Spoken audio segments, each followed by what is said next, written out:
Nehru arts and science college alumni നാസ്ക UAE Onam ആഘോഷിച്ചു. Qusais Indian academy സെന്ററിൽ സംഘടിപ്പിച്ച ആഘോഷത്തിൽ ഓണസദ്യയും വിവിധ കലാപരിപാടികളും ഉണ്ടായിരുന്നു. ഘോഷയാത്രയ്ക്ക് ശേഷം നടന്ന ചടങ്ങുകൾ നടൻ ബാലചന്ദ്ര മേനോൻ ഉദ്ഘാടനം ചെയ്തു.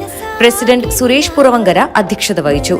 സാമൂഹ്യ പ്രവർത്തകൻ സലാം പാപ്പിനിശ്ശേരിയെ ആദരിച്ച ചടങ്ങിൽ secretary Manoj Madikkai, general convener Ganesh Mangathil, Manikandan Melath, Praveen Kamalakshan, Muneer, Paul T Joseph, Charles Paul എന്നിവർ സംസാരിച്ചു. രാജ്മോഹൻ നന്ദി പ്രകാശിപ്പിച്ചു.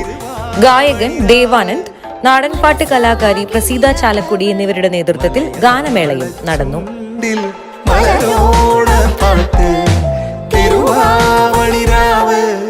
മനസാകെ നിലാവ് മലയാള